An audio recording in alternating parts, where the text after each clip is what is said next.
Hi, I'm Stefan. Welcome to my channel.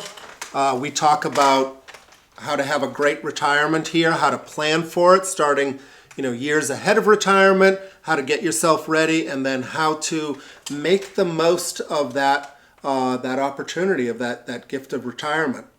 Today, I have an interesting subject. I'm going to compare preparing for retirement to junior year in high school. Now my kids, my oldest is at this point 25, turned 25 today, and my youngest is 18, so he's still in high school. So I have a little bit of current knowledge on this, we'll say. My son, as I said, senior year in high school, he plans on going to college to study architecture.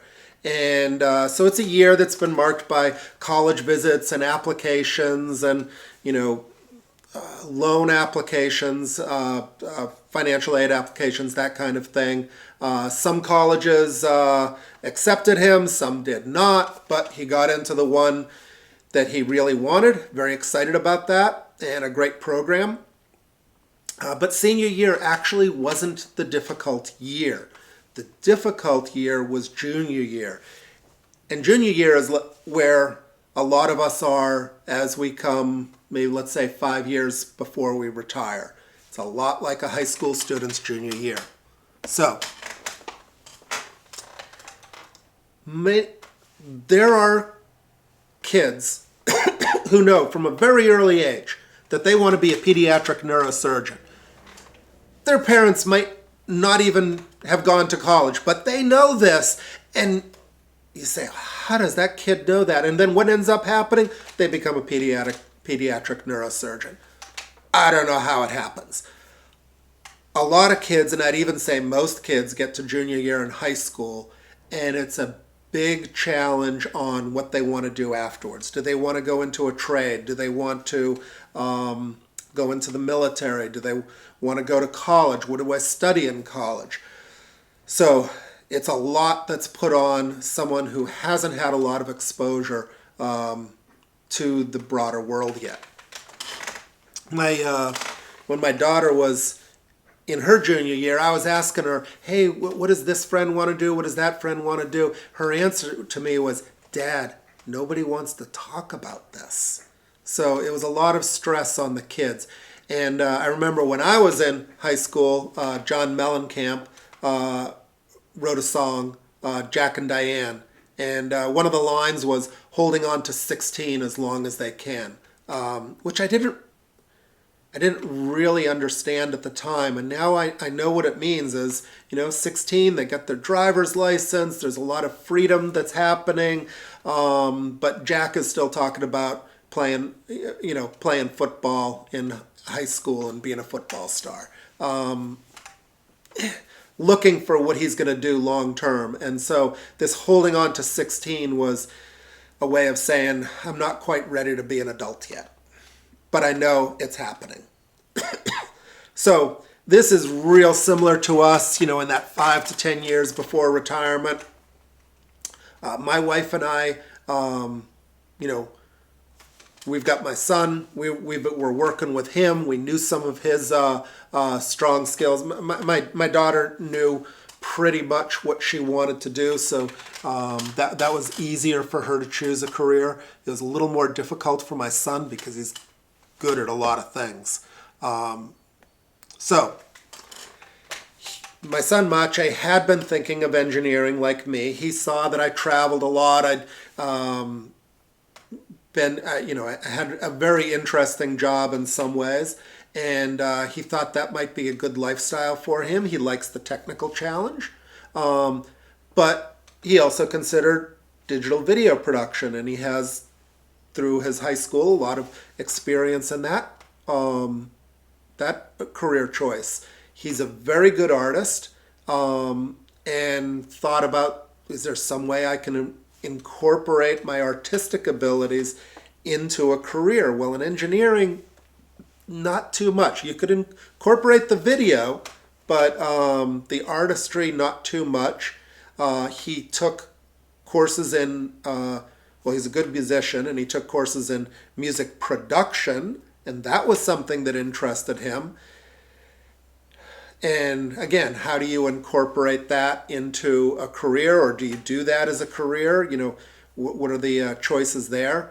And it wasn't until the summer after his junior year that the stress came off of him, because he finally figured out something that could use a lot of these talents that he'd developed and the ones that he really liked, and put them in one package. And so he chose architecture. It combines technology and it combines aesthetics, which is that artistry. The marketing aspect of working in an architectural firm can involve skills like digital video production, which have soundtracks, so music production.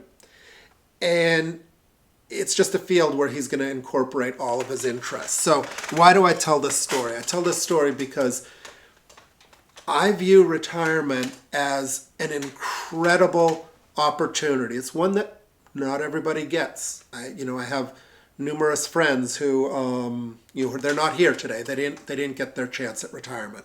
Others not well prepared. But if you're well prepared and you made it, then it's an incredible opportunity.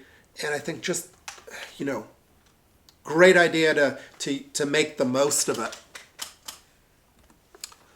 Okay, so our challenge is to find our post-retirement path, the same as those high school juniors are looking for their career path, that are what we do post-career is just as important as what we do in our careers. And quite honestly, it can have the same impact on people, or a greater impact. The process does start early. The earlier you start, the better it is. When my son was a freshman in high school, we were talking about engineering. We were talking about service academies. We were talking about other career paths. Some of you will retire and you'll need a gap year, which is a lot of kids will, they don't know what they want to do after high school. They take a year, they go out, they explore the world, they find something they enjoy. It may involve going to college and studying a particular discipline. It may involve starting a business or going to work for somebody in an industry that speaks to them. So if you need a gap year, absolutely. What I would say to a kid taking a gap year, what I would say to someone, an adult who's retiring and taking a gap year, is have a plan for it, right? So we don't want that kid just maybe working at, nothing wrong if they work at McDonald's, but we want them to be doing something where they're meeting a lot of people, exploring their options, and if that involves working at McDonald's, fine. But if it involves doing a number of different jobs, traveling around, talking to people in different fields, that's going to be a more powerful experience. Okay, my experience. I'm an engineer, and I worked as a civil servant. And my plan is I'd like to work for a few years after retirement. So continuing to work on a part or full-time basis after retirement is certainly an option. How can I say I'm retired if I'm still working? It's because I don't have to. It's that simple. I don't have to. I'm doing it for fun. Or I'm doing it because I want to buy a big boat or something. 10 years out, 10 years before I retired, I really didn't see, other than I knew I wanted to go and pursue my hobbies, woodworking is my primary hobby, but I didn't see things that I could do professionally. Yeah, I'm an engineer. Yes, there's demand for engineers, but I just thought it would be kind of more of the same. Starting about 5 years out, I realized that I had, we call them customers, they're internal customers, who wanted continued access to my skills, to my knowledge, and actually, more than anything else, my perspective, the way I viewed problems, oftentimes helped them come to better solutions. So I started seeing that. I also started recognizing that I had certain soft skills. So we tend to think of ourselves, oh, I'm an engineer, I know mechanical engineering, that's what I'm good at. But in reality, it might be your presentation skills that are very good. It might be your, in my case, ability to teach classes. I teach a really boring safety class, and it's a 2.5-day class, and it will put you to sleep. In fact, I tell my students that if you fall asleep, I'll wake you up, and please do the same for me. It's that tough to get through. But because I approach it with a sense of humor, I make it fun, and they enjoy it, and everybody tends to get a good grade because I kept them engaged. So we have these are our superhero powers, and if we can figure out what they are, then we're going to do well in retirement. We're going to find a path. So start with what makes you happy. Start with where you think you can make a difference in people's lives, and then figure out what skills you have. As I said, it's not just the obvious things, it's the unobvious skills that are most important.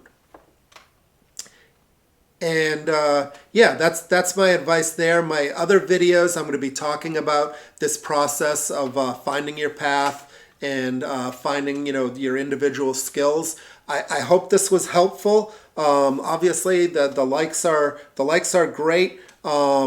If you want to continue seeing these videos, please subscribe. But most important, what really matters to me is I would love to hear your comments. If there's something that particularly struck a chord with you, let me know. If there's something you want me to include in a future video, or as I do videos, let me know that as well. That's real helpful. I do want to start a community here. So thank you very much, and bye for now.